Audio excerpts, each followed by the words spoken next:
Bismillahirrahmanirrahim. Elhamdülillahi Rabbil alemin. Vessalatu vesselamu ala Rasulina Muhammedin ve ala alihi ve ashabihi ecma'in. Hormatly musulman doganlar, bu dersimiz İslam akidesi baradaki 12-nji dersimiz. Ahiret gününe iman baradaki bolsa 2-nji dersimiz. Ahiret gününe imana degişli möhüm zatlaryň biri musulman doganlar kıyamet alamatlary. Kıyamet alamatlary diýänimiz kıyamet gopmazdan öň käbir wakalar ýüze çykmaly, şolara kıyamet alamatlary diýilýär. Kıyametin geljegine musulman doganlar şeksiz şüphesiz inanmak farzdyr. Emma kıyametin haçan gopjagyny Allah Taala'dan başga hiç kim bilmeýär. Periştelerim bilmeýär, peýgamberlerim bilmeýär. Kıyametin haçan gopjagyny diňe Allah Taala bilýär. Allah Taala Kur'an-ı Kerim'de A'raf surasının 187. ayetinde şeýle diýär: "Yes'alunaka 'anis-sa'ati eyyana mursaha. Qul innama 'ilmuha 'inda Rabbi la yujalliha liwaqtiha illa huwa." Ey Muhammed sallallahu aleyhi ve sellem, senden haçan kıyamet gopar diýip soraýarlar. Aýt, onuň ilmi Rabbimiň Allah Taala'nın gatyndadyr, kıyamet wagtyny ondan başgasy bilmez diýip aýtdy. İbn Hibban'a Sahih Muslim'da Ömer ibn al-Hattab'dan gelen meşhur hadis var. Cibril hadisi diýilýär. Cibril hadisinde musulman doganlar Cibril diýermiz, yani Arapça Cibril diýilýär. Cibril aleyhisselam perişte Adam suratynda gelip Peygamberimiz sallallahu aleyhi ve sellem dinimiz barada käbir soralar soraýar we Peygamberimiz sallallahu aleyhi ve sellem jogap berýär. Yani Cibril aleyhisselam bilen Peygamberimiz Muhammed sallallahu aleyhi ve sellem soru jogap edýärler. Ümmete öwretmek üçin. Cibril aleyhisselamyň Peygamberimiz sallallahu aleyhi ve sellemden soralarnyň biri hem "Femeta-s-sa'a" diýär. Kıyamet haçan gopar diýip soraýar. Ona Peygamberimiz aýdýar: "Qal subhanallah, mal mas'ulu bi a'lama biha min as-sa'il." Bu barada soralyanam soraýandan kän bilen ok diýär. Yani ey Cibril, kıyametin gopjagyny seniň bilmeýişiň gel menen bilmeýän. Emma kıyametin alamatlaryny Cibril aleyhisselama Peygamberimiz aýdyp berýär.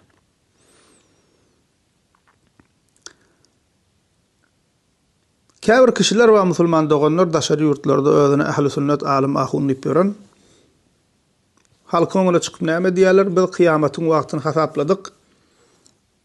Plança ýüzü wagt galypdyr diýip wagt aýdýarlar.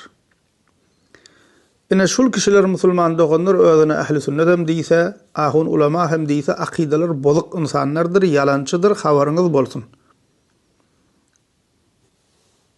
Perişte hem bilmeýär, peýgamber hem bilmeýär dedik. Cibril aleyhisselam bilmeýär, gelip özü peýgamberden sorap otyr. Peygamber sallallahu aleyhi ve sellem ona jogap berýär: "Men seniň bilmeýişiň gel menen bilmeýän" diýip otyr. Perişte hem bilmeýär, peýgamber hem bilmeýär kıyametin haçan gopjagyny. Allah Taala ayet-i kerimede diýär: "Senden sorasary bilemok, Allah'ın gatynda" diýip aýtdy. Kıyametin wagty haçan gopjagyny. Allah Taala habar berýär, peýgamberimiz habar berip otyr kıyametin wagtyny Allah bilýändigini, emma ol bidgatçy molla çykyp näme diýär? "Men hasapladym, plança 100 ýyl galdy" diýär. Şol kişi kim şey diýse akidesi bozuk adamdyr. Kur'an we sünnet bilen şu ayet hadis bilen tersleşen adamdyr. Şu hila adamlara da musulman doganlar dikkat edin. Şu aýdanam belli bolýar, eger akidamyzy dogry öwrensek, dogry ýerden öwrensek, kimiň dogry kimiň egridigini näme musulman doganlar ýeňillik bilen tanap bilers. Emma musulman doganlar ýanky diýişimiz ýal kıyametin alamatlary bar. Kıyametden öň bolmaly käbir wakalar bar. Kıyametin alamatlaryny Allah Taala Peygamberimiz sallallahu aleyhi ve selleme bildiripdir we Peygamberimiz Muhammed sallallahu aleyhi ve sellem bize ümmetine öwredipdir. Ve kıyametin alamatları musulman doganlar kıyametin ulu alamatlary we kıyametin kiçi alamatlary diýip iki bölünýär. Kıyametin ulu alamatlary diýilýäni kıyametin edil öň ýani ýylyna bolmaly wakalar, emma ondan has öň bolmaly wakalara da kıyametin kiçi alamatlary diýilýär. Ve kıyametin musulman doganlar kiçi alamatlarynyň sany gatykän köp bölegi eýýär ýüze çykylygy. we biz hem şoňa şaýat bolup durus. Şolardan käbirini aýdyp geçsek, musulman doganlar, yalançy peýgamberleriň çykmagy, musulmanlaryň içinde şirkin güýde çykmagy, musulmanlardan käbir kişileriň müşriklere goşulyp buta ibadet etmekligi.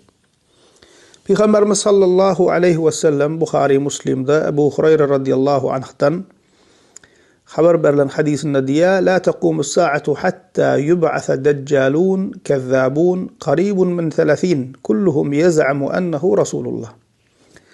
Özlerine Allah'ın peygamber diýip ýören 30'a ýakyn deccal kezzap yalançy çykmazdan kıyamet kopmaz diye. Ebu Davud'da, Tirmizi'de, Ahmet'te, Thawban radıyallahu anh'tan Peygamberimiz sallallahu aleyhi ve sellem diye La taqumus sa'atu hatta telhaqa qabailu min ummeti bil müşrikin ve hatta ya'budul awthan ve innehu seyekunu fi ummeti 30 kezzabun kulluhum yaz'amu ennehu'n nebi ve ana khatamun nebi la nebiyye ba'di. Diye Peygamberimiz ümmetimden käbir toparlar müşriklere goşulyp butlara ibadet etmezden kıyamet kopmaz. Ümmetimden özüne peygamber diýip ýören 30 sany yalançy, kezzap çykmazdan kıyamet kopmaz. Emma men ahirki peygamberdirim, menden soňra peygamber ýokdur diýär Peygamberimiz sallallahu aleyhi ve sellem. Şu hadislerden hem görüşimiz ýalak musulman doganlar özüne peygamber diýip ýören yalançy kezzaplar çykjak, öňhem çykypdyr, häzir kunde hem bar ki her bir musulman bilýär ahirki Peygamberimiz Muhammed sallallahu aleyhi ve sellem. Peygamberimizden soň peygamber gelip biler diýip bir kişi, peygamberimizden soň peygamber gelip biler diýip şüphe etse, ýa-da peygamber gelip biler diýse, ýa-da peygamber diýip ýören birini tasdiq etse, peygamber diýip aýtsa özüne, şolaryň hemmesi kafirdir. Ve edil şonun ýalak hadiste haber berilýär, musulmanlaryň içinde şirkin bolmaklygy, musulmanlardan käbir toparlaryň müşriklere goşulyp müşrik bolmaklygy, buta çokunmaklygy kıyametin alamatlarından. Kıyametin kiçi alamatlarından musulman doganlar din barada ilymiň azalmagy, yer titremelerin köpelmekligi, fitnelerin köpelmekligi, ölüm hadiselerinin köpelmekligi we mal mulkyň köpelip bolçulugyň bolmaklygy.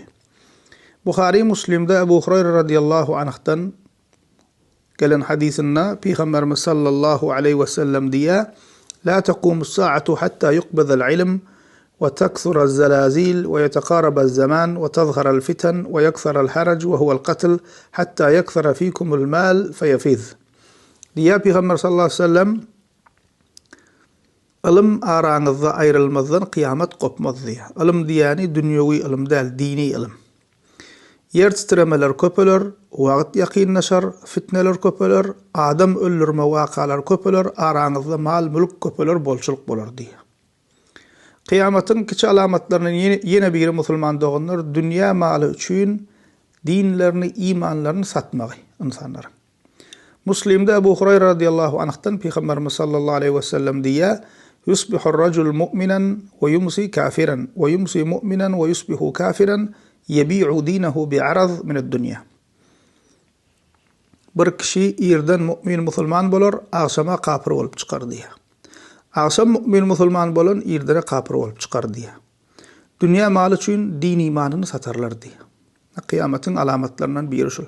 Adamlaryň, insanlaryň, musulmanlaryň hali ýagdaýynyň ütkap durmaklygy, biriniň musulman bolup biriniň kafir bolup durmagy, ýeňillik bilen imany çalyşyp imanyny oýunjak etmekligi, dünýä maly üçin, wazife üçin, din diýanet diýman, halal haram diýman, Qur'an diýman, sünnet diýman, dinden ýüzewirip durmaklygy näme musulman doganlar kıyametin alamatlarından. Ýa-da aýtdyk ýene bir alamaty ilmiň azalmaklygy we jahilligiň din barada bisawatlygyň köpelmekligi kıyametin kiçi alamatlarından.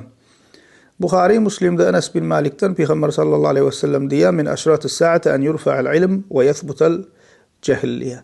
Kıyametin alamatlarından ilmin ayrılıp cehilin din barada bisawatlygyň gelmekligi diýip aýdýar. Yani musulmanlaryň içinde näme din barada bisawatlyk boljak. Musulmanlar dinini biljek däl, dinlerini öwrenjek däl, öwrenmek üçin gaýrat etjek däl. Ve dinleri bilmeýänligi üçin hem jahil boljak, din barada bisawat boljak. Şuda kıyametin alamatlarından. Ilmyň azalmagynyň iň gül sebeplerinden musulman doganlar alimlaryň ölmegi we durs dogry akideli alimlaryň ýetişmezligi. Bu barada Buhari Muslim'de Abdullah bin Amr ibn al-As'tan radiyallahu anh'tan gelen hadisinde Peygamber sallallahu aleyhi ve sellem diye İnna Allah la yaqbidul ilm intiza'an yantazi'uhu minan nas walakin yaqbidul ilma biqabdil ulama hatta iza lam yubqa aliman ittakhadha an-nas ru'usan juhalan fasu'ilu fa'aftaw bighayri ilmin fadallu wa adallu. Diye Peygamber sallallahu aleyhi ve sellem Allah Teala insanlardan ilmi çekip soğurup almaz diye. Emma ilmi almaklığı Allah Teala'nın insanlardan ilmi almaklığı alimlerin ölmegi bilendir diye. Hatta hiç alim kalmaz ve insanlar özlerine cahiller alim edinirler. Yalançı molla, ahun, pir, şeyh, akidesi bolup şulara özüne näme edinjek diye hakiki alimler bolmagy üçin alim edinirler. Ve onlardan sorarlar o dinleri barada. Ve onlar bolsa ilimsiz fetva bererler, özleri hem azar, insanlar hem azarlar diye. Ki şunu kunna kafir yurtlarda şu ýagdaý görüp otyrs. Hakiki durs akideli ahli sünnet alim ulama bolmanyny üçin selle sakal goýup, selle geyip sakal goýup, ahun ulama sırap, jahil, bidgatçy, din adından insanlar azyryp ýören insanlar ba. Bu barada bidgatçylaryň köpelmekligi barada Peygamber sallallahu aleyhi ve sellem'den gelen başka bir hadis Abdullah bin Mübarek Zuhud adlı kitabına gelýär. Ebi Umayyah el-Jumahi radiyallahu anh haber berýär. Peygamber sallallahu aleyhi ve sellem diýär: "Min aşratis saati en yultamasal ilm indel asagir." Peygamber sallallahu aleyhi ve sellem diýär: "Ilmyň kiçileriň ýanyna gözlenmekligi kıyamatyň alamatlaryndandyr" diýär. Ilmyň kiçileriň ýanyna gözlenmek diýennäki kiçiler kim? Näme diýdigi? Bunu hem ýene Abdullah bin Mübarek özü düşündiripdir. قال نعيم قيل لابن المبارك من الأصاغر قال الذين يقولون برأيهم فأما الصغير يروي عن كبير فليس بصغير. Nuaym diye Abdullah bin Mübarek'e diye soralya diye hadisteki kişiler diyeni kim diye. Abdullah bin Mübarek ay diye olar din barada öz pikirleri bilen gurlayanlar diye. Emma ulu alimlerden rivayet ediyen yaş kiçi derler diye. Demek şol kişiler diyenin bir vasfam nämeken din barada delilsiz, subutnamasız öz pikir bilen gurlayanlar.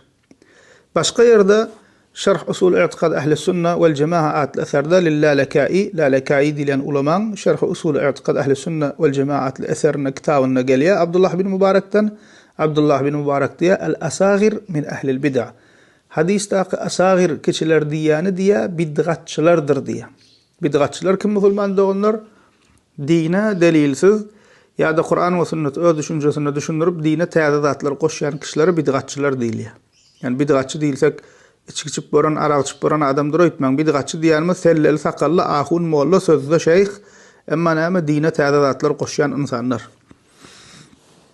Demek kıyamatyň alamatlaryndan, kiçi alamatlaryndan biri näme musulman doganlar ilmiň azalmaklygy, musulmanyň öz dinlerini bilmezlikleri, öwrenmezlikleri, hakika alimlerin azalmaklygy we bid'atçy ýasama mollalaryň orta çykmaklygy kıyamatyň kiçi alamatlaryndan. Kıyamatyň kiçi alamatlaryndan ýene biri musulman doganlar insanlaryň mescitleri bilen öwünmegi. İbn Majah'da, Ahmed'de, Ebu Davud'da, Enes bin Malik'ten Peygamber sallallahu aleyhi ve sellem diye "La taqumu as-sa'atu hatta yetabaha an-nasu fil masajid." İnsanlar mescitleri bilen öwünmezden kıyamet kopmaz diye. Yani ingulu mescit bizde ayna in gymmat baha mescit bizde diýip näme insanlar mescitleri bilen öwünjek diye kıyametden öň. Ki şuň kunna şudat bolup otyr. İnsanlar halklar bir-birine karşı näme bilen öwünýärler? In owadan, in uly, in gymmat baha mescitleri bilen öwünýärler. Emma İslam'a göre mescit sada bolmaly. Mescit kuruluşuna israf edilmeli däl, gereginden artık mescitler bezenmeli däl. Awa mescitlerde Allah Teala'nın kitabı öwredilmeli, Peygamber sallallahu aleyhi ve sellem'in sünneti öwredilmeli. Kıyametin kiçi alamatlarından ýene biri musulman doganlar musulmanlaryň kafirlerin ýyzyny eýermekligi, kafirlerin agzyny öýkenmekligi.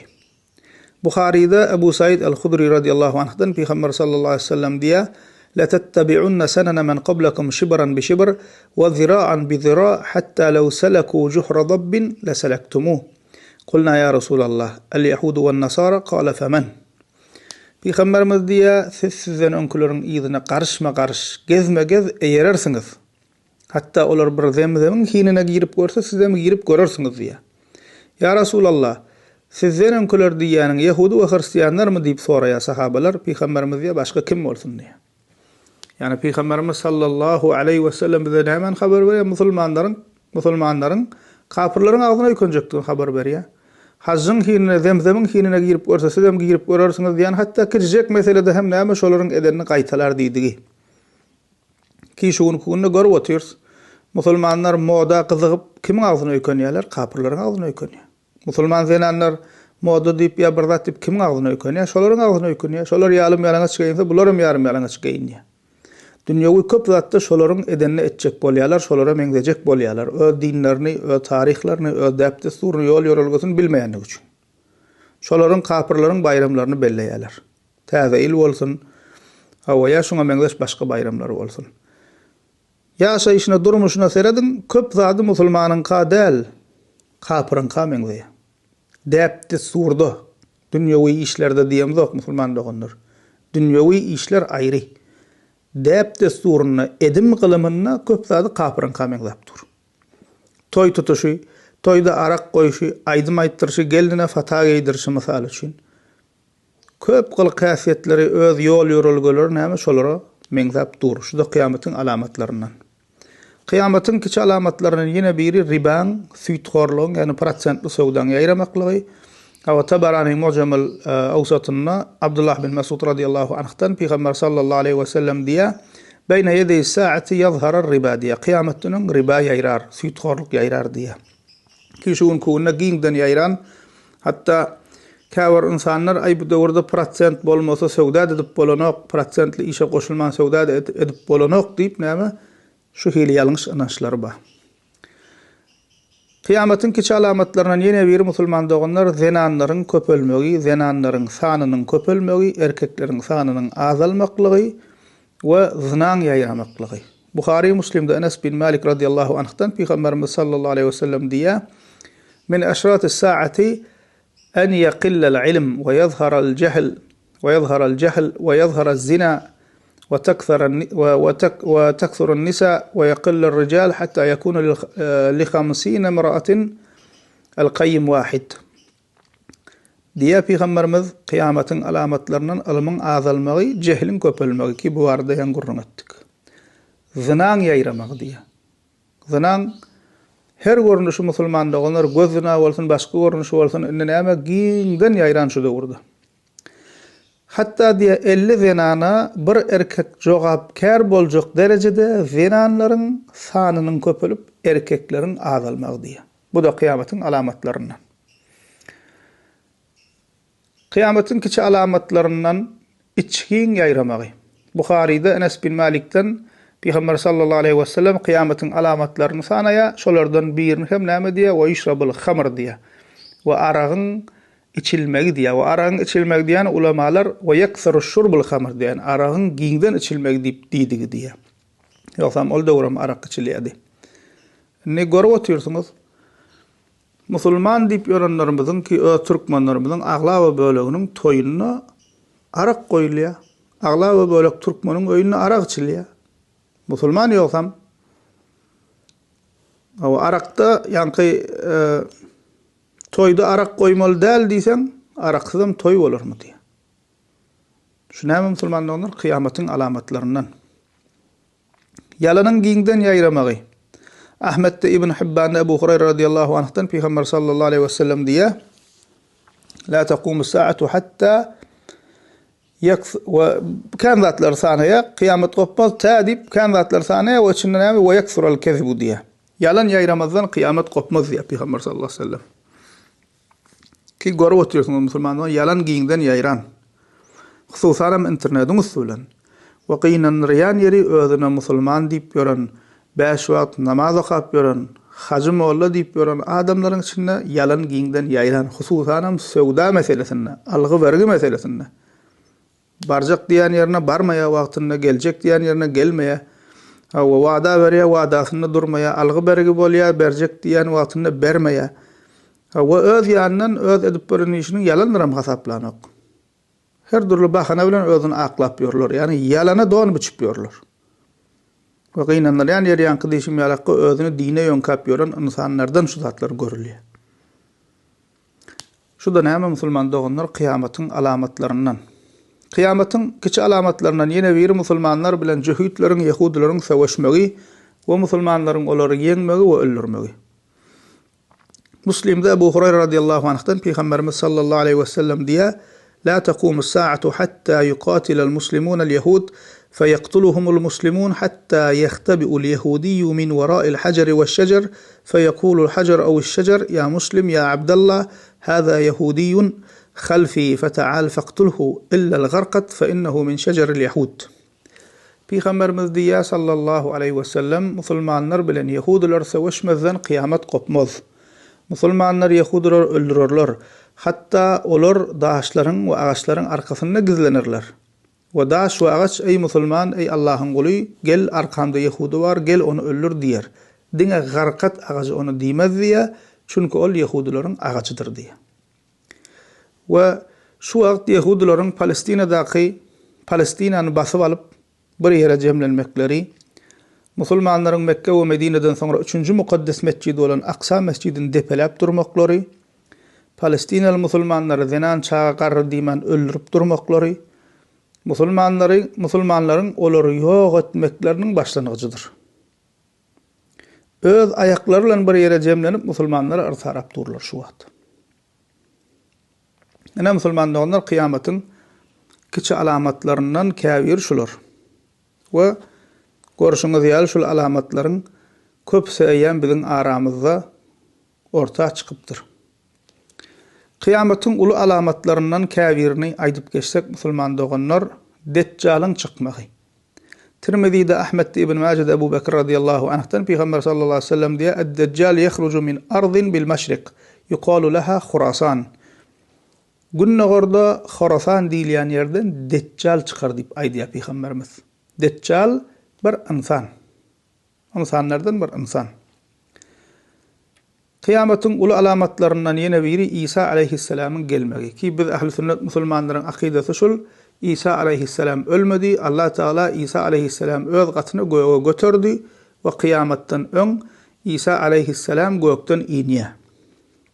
Buhari Müslimde Ebu Hurayra radiyallahu anh'tan Peygamberimiz sallallahu aleyhi ve sellem diýär: "Wallazi nafsi biyadihi la yushikanna an yanzila fiikum ibn Maryam hakaman adlan feyakthura as-salib ويقتل الخنزير ويضع الجزية ويفيض المال حتى لا يقبله أحد حتى يكون السجدة الواحدة خير من الدنيا وما فيها." Peygamberimiz sallallahu aleyhi ve sellem diýär: "Janym eline bolana qasam bolsun, İbn Meryem'iň ýani İsa aleyhisselamyň siziň araňyzda adyl hökümdar bolup inmegi ýakynlaşandyr" diýär. Ol hristiýanlaryň hajyny döwer, doňuza öldürer, jizyany aýrar, mal mülk köpeler diye, hatta hiç kim mal mülk almak islemez diye. Bir secde dünya ve dünyadaki ahli zattan hayırlı bolar deyip aýdýar. Hacı döwer diýeni hristiýanlaryň hacyny döwer diýeni musulman doganlar ulamalarymyz açyklaýar. Hristiýanlaryň İsa aleyhisselamyň adyny edip duran ýasama dinlerini näme hökümini ýatyrar ýok eder diýär. Jizyany aýrar diýeni, jizye diýeni musulman doganlar musulmanlaryň gol astynda musulman ýurdunda ýaşaýan hristiýan ýehudiler paç töläp ýaşamaly, şol paça jizye diýilýär. İsa aleyhisselam jizyany aýrar diýär, çünki näme ýehudi hristiýan musulman boljak, İsa aleyhisselam döwründe jizye bermäge hiç kim näme adam galjak däl. Şol sebäpli jizyany aýrar diýär. Elbetde İsa aleyhisselam şu ýerim möhüm ünsüriň peýgamber bolup gelenok Muhammed sallallahu aleyhi ve sellemiň ümmaty bolup gelýär. Çünkü ahirki Peygamberimiz Muhammed sallallahu aleyhi ve sellem. İsa aleyhisselamın Peygamberimizin Muhammed sallallahu aleyhi ve sellemin ümmeti bolup gelýär. Kıyamatyň uly alamatlaryndan musulman doganlar gün watardan dogmagy. Buhari Müslimde Ebu Hurayra radiyallahu anh'tan Peygamberimiz sallallahu aleyhi ve sellem diýär: La taqumus saatu hatta tatlu'a ash-şamsu min magribiha. Gün batardan doğmadan kıyamet kopmaz diye. Kıyametin ulu alamatlarından dabbatul arz dip atlanırlayan bir barlığın peyda olmaklığı, yüze çıkma ve insanlarla insan diline guruluşmaklığı. Sahih Müslim'de Huzayfet ibn Esed'in el-Gifari'den Peygamber sallallahu aleyhi ve sellem diye inneha len taqumas sa'atu hatta taraw qablaha 10 ayat ve zekara minha dabbe. Peygamber sallallahu aleyhi ve sellem diye 10 alamet çıkmadan kıyamet kopmaz diye. 10 alamet ulu alamet. Şoň biri hükmünde de dabbatul arz aytdy diye. Dabbatul arz diýip bir näme barlyk yüze çıkmaly kıyametden. Yine de Yajuj ve Majuj diýilen kowm yüze çıkmaly. Ýani hadiste 10 sanaya şolaň içinde de Peygamber sallallahu aleyhi ve sellem Yajuj ve Majuj'un orta çıkmagy diýip aýdýar. Yajuj ve Majuj barada ulamalarymız diye misal üçin İbn Hajar rahimahullah Fethul Bari'de ve ennehum min zurriyyeti Adam diye. Yajuj ve Majuj diýilen Adam aleyhisselam'ın neslinden bolan kowm. Wagtylynda kıyametden ama kıyametden öň şolar hem orta çıkar diýip hadiste aýdylýar. Kıyametin yeni alamatlarından biri, ulu alamatlarından biri Mehdi aleyhisselam'ın çıkmaklığı. Tirmizi'de, Ahmet'te, Ebu Davud'da Abdullah bin Mesud radıyallahu anh'tan Peygamberimiz sallallahu aleyhi ve sellem diye La taqumus sa'atu hatta yemlikun nas raculun min ahli beyti yuatiyu ismuhu ismi ve ismu abihi ismi abi feyemlevha qistan ve adla. Menin neslimden bolan, menin adım bilen atdaş bolan, qaqasının adı hem qaqam bilen atdaş bolan bir kişi çıkıp insanlara hükümdarlık etmezden kıyamet kopmaz diye. Ol dünýäni adalatdan doldurar diye.